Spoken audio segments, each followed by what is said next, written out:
of a wall is permitted to stand, it is not the German question.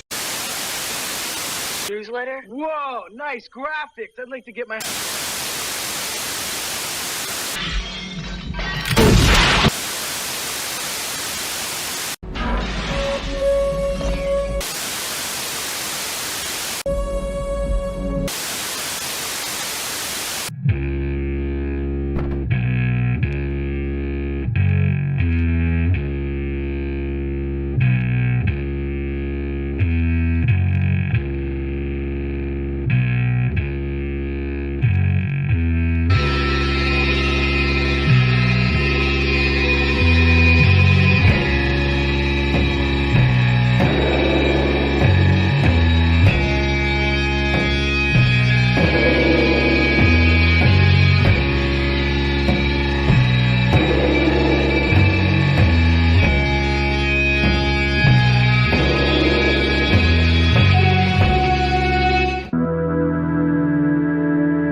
These videos are getting way too long.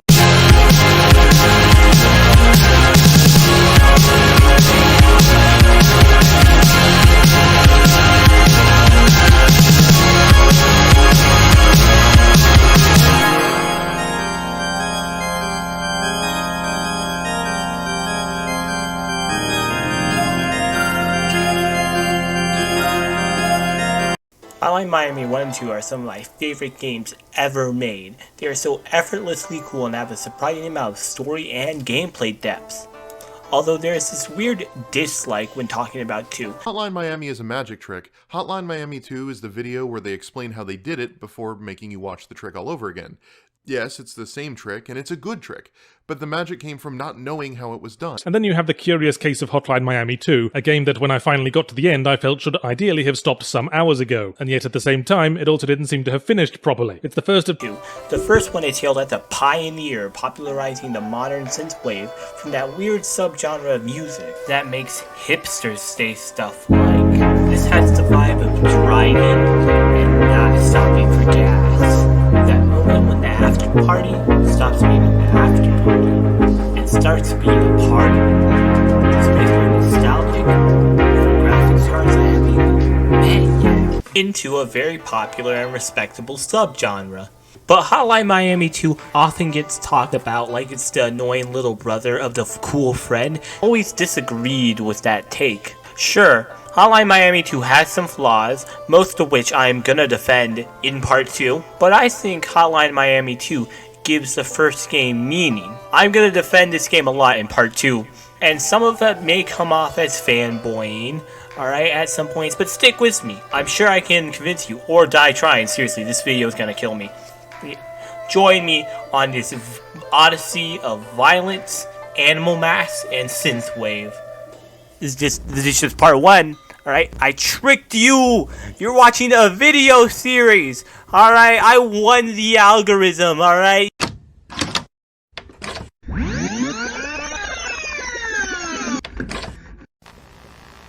You're coming with me! The development of Hotline Miami 1 is a pretty small and endearing tale. The game goes all the way back to when Sodarstorm was 14, making a prototype of what would one day become Hotline Miami 1. Not to say that Hotline Miami was their first game, it was their first game that anybody cared about.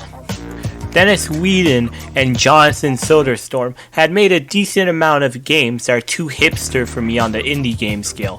Hotline Miami was their first commercial product, made mostly because they were both broke at the time and they wanted to pay rent. Inspired by the movie Drive and its use of brutal violence and the synthwave soundtrack, they licensed out the soundtrack from indie artists who were cool. One guy who goes by M/O/O/O/N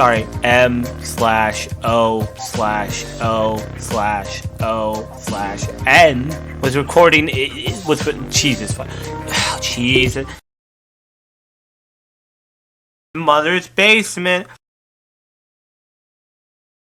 While he was still in high school, They got approached by the indie publishing company Devolver Digital.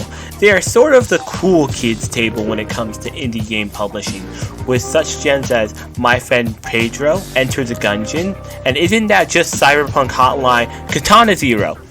But this was before all those games released, and at this point, Devolver Digital was still just known for the Serious Sam games. They were pretty far along in development, and had some media eyes on them after a gaming convention where they showed off Hotline Miami. The game released on October 23rd, 2012. The first thing you will notice about this game is the soundtrack.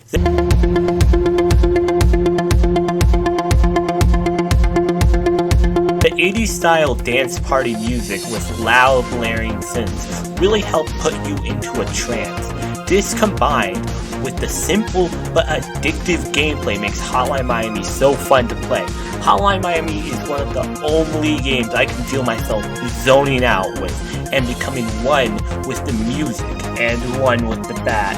Puts you into a trance-like state even when you are dying over and over. Hotline Miami 1 is a hard game and maybe a little unfair. Like, how are you supposed to see those guys in clean hit? It's the janitor. What the hell? What? I couldn't see who shot me. Who the fuck shot me? But I would call it hard, not frustrating. Dark Souls is a frustrating game, not because it is difficult, but also because of those loading screens. You die to a boss that was right there, man. It was right there.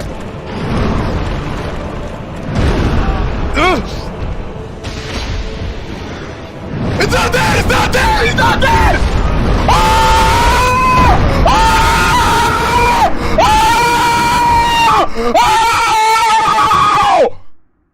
And you have to wait a good few seconds, or if you're playing Bloodborne on release like a madman, a good minute. Then once you load back in, there is the worst part, the walk of shame back to the boss.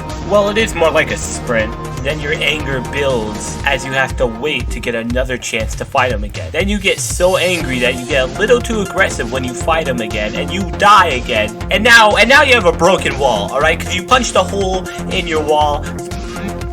Some of these boss fights are trash, dog. And I love Dark Souls. It is in the contract that all video essayists sign with Satan, along with having to say ludonarrative dissonance once per video. But Hotline Miami avoids this problem by having the restart be so quick that you can't process that you just died because you are already bashing somebody else's brains in. Fast restarts and short levels really help get your adrenaline pumping, just like a furry convention. The short levels being utilized just a good half minute of not messing up away from beating the section. It also helps to remedy the game's randomness. The game has a random roguelike element to it. Each time you die, the weapons scattered around the level will change to a different weapon. This is a good thing and a bad thing. The good thing is it gives the player a solid variety of weaponry without having to think of a contrived reason to take away all the player's weapons. Speaking of furries, half a page ago, the masks are a cool addition. They spiced up the gameplay by adding to the gameplay. Apparently the perks were a late addition. Some of these you can kind of tell, because with some masks, they are very good and even overpowered in some instances, and other masks are trash. Discounting the joke mask, like how the pig mask replaces all the melee weapons with guns. The guns feel kind of awkward to use in this game and are almost intentionally disincentivized from using. On the complete opposite end of the spectrum, you got Tony, who is so overpowered. He can instant kill enemies with one punch and can pick up melee weapons and guns. He is who most people stick with when they play the game, because he is the second mask you get, and probably the second best mask. The best mask would have to be the purple cheetah mask that is also very overpowered. But it is a mask that you get late into the game after, spoiler, you stop playing as Jacket. This mask basically lets you go very, very fast. I don't think you have any idea how fast I really am. I'm fast as fuck, boy. It may not sound very overpowered, but coupled with the facts that the levels are often very small, make the mask very, very overpowered. The adrenaline pumping atmosphere and gameplay can often mask how brutal and sadistic some of these killings are. Like, some enemies will crawl away from you after you hit them and they don't die right away, showing some fear for Jacket and some genuine terror. And some will scream and roll around in pain as they die. Many games have gore physics and over-the-top executions that make you go, oh wow, I really did some damage to that guy. But in Hotline Miami, it's more like, wow, these people are really scared of me right now, and I am a monster. This is all pixelated, which gives the game a retro aesthetic along with the music, but also has this Hitchcock effect as your mind fills in the brutal gaps between the violence. Because there is nothing scarier than having something in the background or just barely out of sight and having your mind do all the heavy lifting. This all does not really hit you at first because the fast gameplay and the music lull you into a trance of killing and violence, and then the music stops. Record scratch. The level ends. The game is all fun and games, get it? Till the music cuts out. Then the game makes you walk back to your car over the dead bodies you just made. I really cannot remember where I heard this from, but it was from a Shadow of the Colossus review. It said, the game implemented what the reviewers called retroactive empathy. It makes you feel bad for killing all these beautiful creatures that were just protecting their home, not by guilt-tripping you in a cutscene, but by having you walk by their dead bodies. There's just something so sad about seeing them fall and walking by their empty husk. You feel bad retroactive. Hotline Miami does this too by making you walk through all the dead bodies you created. Gameplay make the story better? Wow, who knew? Speaking of Hotline Miami's story and themes, Hotline Miami 1 is a surreal Lynchian little tone piece of a game. The game actively messes with you and makes you question your actions. It never pulls a full Spec Ops The Line where it starts bullying the player for daring to buy the game. It does make you think about your actions. You play as Jacket, a silent protagonist who never speaks. I usually find the silent protagonist trope annoying for obvious When his erstwhile allies are saying, hey Corvo, we're sending you straight out on another suicide mission, say nothing if you're cool with that. reasons, but this works in context of the game, portraying Jacket as less of a person and more of a Grim Reaper type figure or a monster. You start getting coded phone calls one day that tell you to go to certain locations and kill people. After he brutally kills people, he goes to whatever job his friend Beard is working and gets stuff from him. The game settles into this routine for most of the game, making the killing almost mundane, very ordinary. You may be thinking there wouldn't be much to talk about with story, and you would be right if you assumed that I was a daft fool. These games hide a deep lore with sad characters at the forefront, and Jacket is The game starts out with a homeless man barking orders at you. I like how he talks. He talks like how an army general would, barking orders at you and generally being kind of abrasive. I would like to add that in the second game it shows that Jacket was in the army, so this is probably a side effect of his PTSD-fueled nightmare. After this tutorial, the game really starts. We meet the three parts of Jacket's consciousness. The horse, named Don John, represents to me Jacket's empathy. She says nice things to him and always asks if he's okay, and probably baked him cookies. She also says that you have done terrible things. I like to think that Jacket, on some level, feels guilty about what he's done. Or maybe she's talking to us, the player. If you were playing Hotline Miami, you would probably played other video games before. Baseless and unfounded claim, yes I know, but work with me here.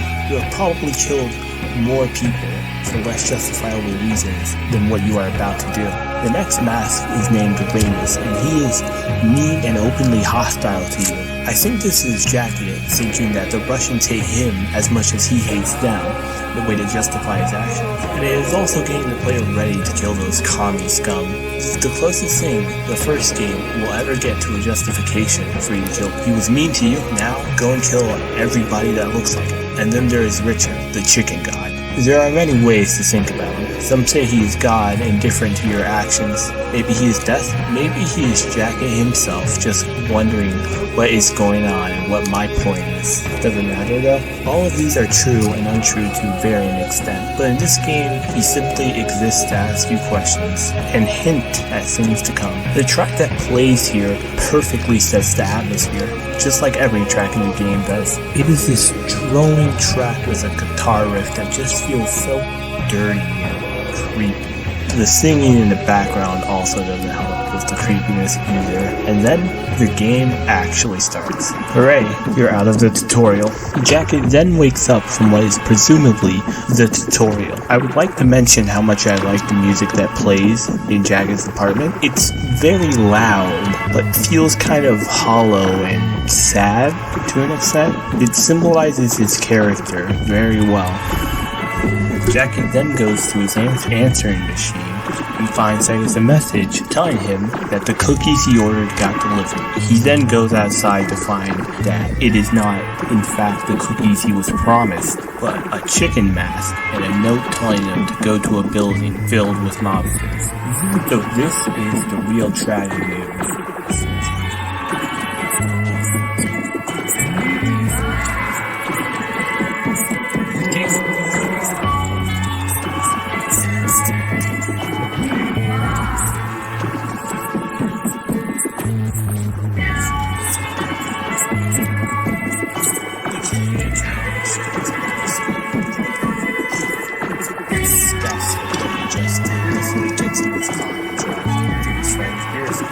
I do not know why he does this. You then meet Beard for the first time. He is Jacket's only friend that he visits throughout the game. He tells Jacket that he has not seen him since his girlfriend. And wonder why.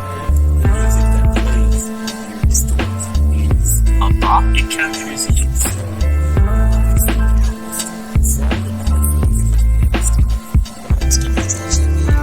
This is the game structure for the next few levels. Get a phone call, go to a place, kill the people. Oh god, what have I done? C. Really? A C. Oh my god, bro, a C. Go say hi to Beard, he somehow works everywhere. Then go back home, rinse, repeat. The game really lets the gameplay shine in this part. I would like to mention how well paced the game is. Story, then gameplay, then some more story. It helps keep the game moving at a steady pace and delivers a minimalist story in a decent, entertaining fashion where you're constantly seeing new weird stuff.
Stanley Parable or Spec Ops The Line.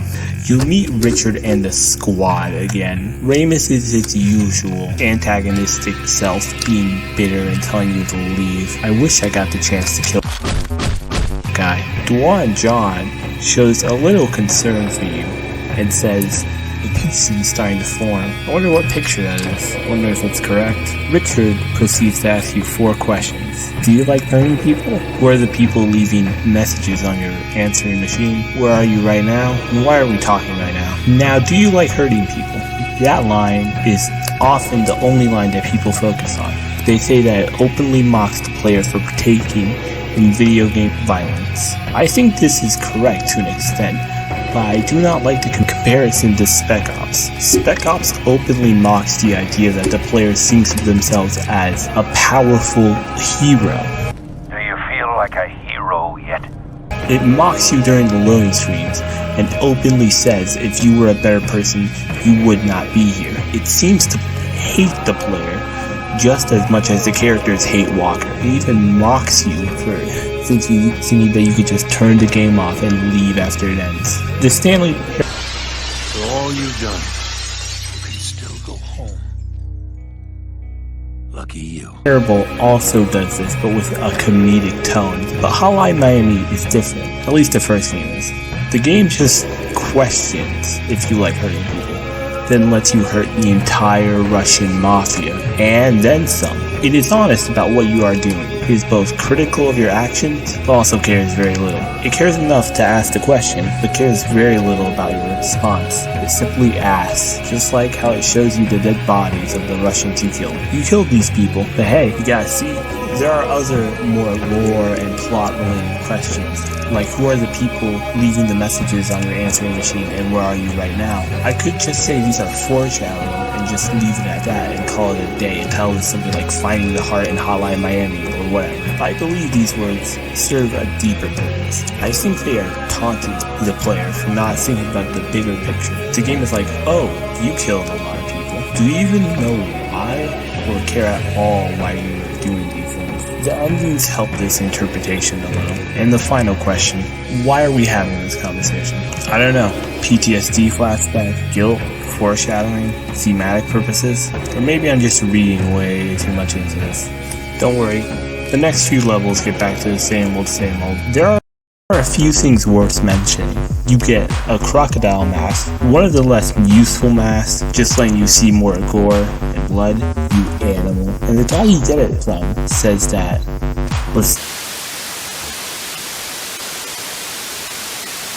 and that is why I think the hallways represent the complexity of Reaganomics and why that both worked then and will not work again, and why the United States' continual need to not abandon it is what's screwing this country.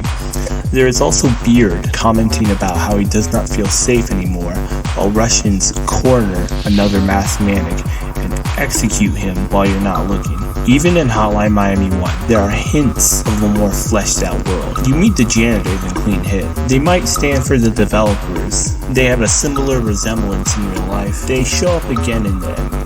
Also, in Clean Hit, you seem to be killing not just mobsters, but high-ranking officials. There are hints everywhere that these killings might not be so random after all. Somebody has a stake in all this. But why would you care? You just like hurting people. Also, Beer says he feels off after Neighbors, and says he hasn't felt this way since San Fran. Speaking of Neighbors, this is when we meet one of the other main characters, Hiker. After a boss, you really get to know his character and find out the deep complexities and what drives him and his death. Alright, this show has gone on way too long. Jimmy played it.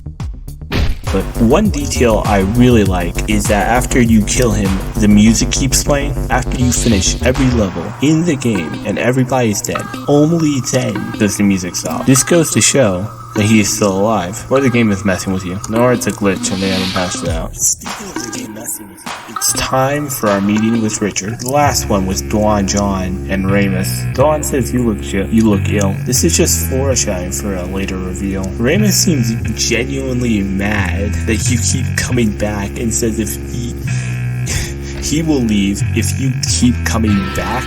I love how genuinely. Also, I love the fact that his last appearance is saying that he will leave if you keep coming back, and then he's never seen again. Richard then makes some predictions.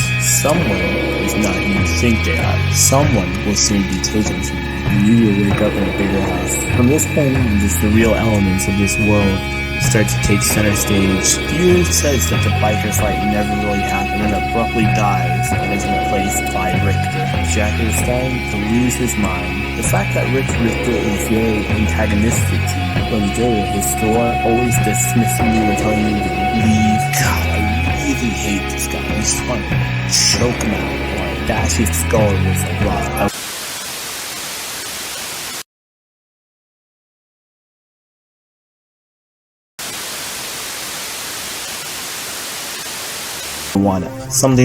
Something's not right. I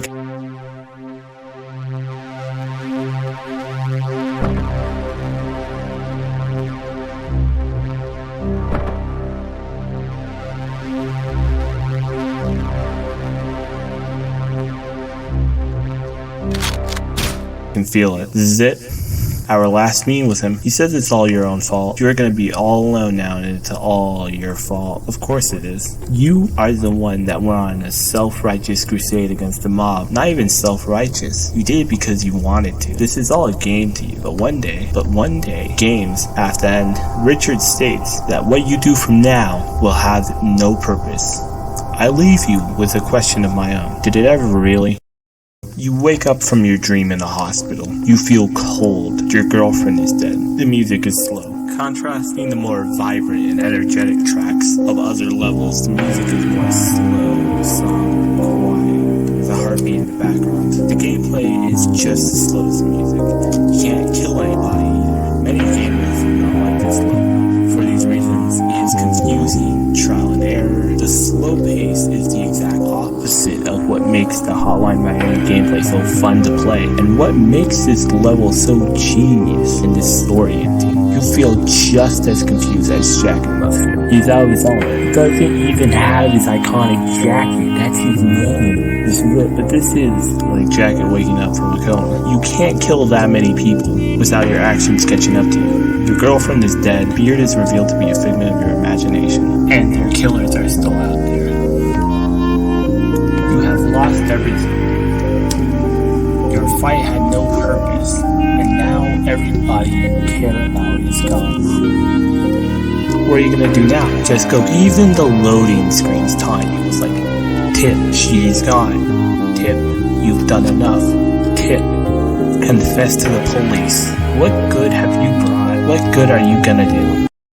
But hey, if you're gonna kill, at least make it cool. Jacket proceeds to break out of the hospital, get his jacket, head to the police station, and kill everyone. The track Knock Knock My Scattle is great, just like every single track in the game is. You are killing completely innocent people this time, I might add. After you kill everybody, and you finally confront Richter, you come to this choice. There is this moment, you get to Richter, the person who killed Beard, the person who killed the girl, and you do what you do best. You kill him just like the others. It doesn't matter what he says at this point. You probably ignored his words, didn't you? You probably killed him just like the monster you are. You probably, or you can just leave after talking to him. All the damage you've done, now with innocent lives on your hands, and yet you can still find it in your heart to spare this guy. I think about that moment sometimes. Hotline Miami is often talked about as a cynical, depressing, depraved game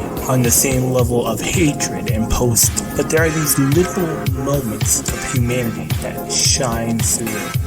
Anyway, so you go to the nightclub to kill more people. You know the deal by now. Blah blah, kill people, blah blah, own the X-ray action. He was innocent, you were a bad person, you did what you deserve. Now it is time for the final level. The climax you've been working for since you got out of the hospital. Why are you even here? Why would the mob be responsible for your girlfriend's death? It doesn't matter. You don't care. You do what you best, don't you? Of course. Now, it's finally over. Nothing was achieved or gained. You are truly alone now, on the top of a building. You stopped getting the phone calls and everyone you know is dead. What have you really achieved? Probably had fun killing those people, didn't you? Before you shoot the old man, he tells you this. I want to leave you with a big question of my own. Call it a parting gift. How different are you from him? He is a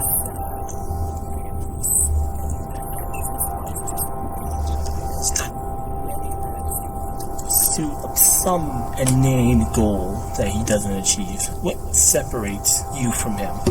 Next, don't be too hard on yourself. Even now, for all you've done, you can still go home. Lucky you. Alright, that's all, folks. It's the curtain call now. Like and subscribe, please. No more. Alright? I'm done. This was too. Wait. Is that synthwave music? What do you mean there is. Oh. But there is another. He has no name and is nicknamed Biker by the community. He is to an extent the opposite of Jacket. Whereas Jacket, we never see him talk. Biker talks quite a bit. Jacket has no real goals and just kills just because. Biker is trying to leave, and killing people is more like collateral damage. Jacket is a self-insert character for the player who's just apathetic about the story and violence and just wants to hurt people. Biker, on the other hand, is for the player who just wants to get to the end of the story and find out what's going on, but also doesn't really care about hurting people. Unlike Jacket, he seems to actually spare people more than once. I don't think he is a good person. He wants out of the murders just because he is scared of the political implications and to find out who is leaving the message on this. He proceeds to kill some guys a hacker guy hired because he was hiding out from people like Biker who are going to try and hunt him down. He will likely be killed because you killed everybody who was protecting him. He is the reason why you're getting those weird untraceable calls, since he helped whoever is calling you set up the answering machines, set up the messages. The next level, same old, same old. Go to a place, kill the Russians, you get a message on your phone, same old, same old. I don't even need to bring up destruction left in your wake. The next level, you go to that phone home place you saw Biker earlier. Funny enough, you don't have to kill any of the innocent workers, unlike in the earlier level where you saw them all dead, except for one. Oh hey, it's Jacket. I guess this is where he will kill us or something. I wonder why they had this epilogue tracker. Biker's gonna die or the game actively rejects continuity. Characters are dead or have died show up regularly and will ask you why you're at them. This game rejects you. There are some plot points in this game that will be revisited, which brings us to the end. Part where we finally get answers, or taunts that they treat like answers. One final joke. One final jab. One final twist of the knife. Did you really think the game would give you answers? Did you really think that? For a second, did you really think that? They just dodge your questions. You killed a bunch of people and then feel entitled to know why? The game is taunting you for wanting answers, and then while it's laughing at you, it goes, why are you upset? It's just a game. You don't care. And really, why should you? Why do you expect any justification for all the mindless killing you've done? Like, it would make it better? The game is making fun of normal video game endings. You know, you find out the villain's master plan to stop them right as they're doing it, and then kill them, and then you get away scot-free. There's a happy ending, the plot is resolved, everything's fine, there's cake, dude, there's cake. This does not happen in Hotline Miami. You get to the main villains and they either just tell you to get it over with, and also just say, yeah, but you enjoyed it though. Even when you do get answers, it's merely peeking into the conspiracy. You're not really seeing behind the curtain, and more just catching a lot of actors putting their costumes on. Even as the game questions the morality of your action, the main characters never really face any consequences. Except he gets his revenge. His story just ends very hollowly, and Biker just leaves and rides off to the sunset. These monsters never really face any consequences, and the player is left feeling empty. All these people they killed, it's still just... Hotline Miami is a nihilistic story. Not in the way where it's depressing or even unenjoyable. The game just actively rejects moral justification for your actions or any character having any sort of moral. Jacket, at least in the first game, we will get to his lore later on, is almost an inhuman monster. You would be mistaken for Jacket being a Grim Reaper type figure, just immortal and slaying everybody in his path. It shows his humanity in places, but he's a monster through and through. The game makes you question your actions and why you are killing people. but it never gives you answers and never really lets you off the hook. Other than the story, none of the questions have been answered except for one. You do like hurting people. You finished the game, didn't you? Hotline Miami is more than just the sum of its parts. It can't really work as a TV show because you take out the addictive gameplay and then it's just not Hotline Miami anymore. The sum of all its elements, its style, its story, its gameplay, everything comes together to make one of the greatest games ever made. And the sequel is slightly better. I love that game and I will defend it to my dying breath.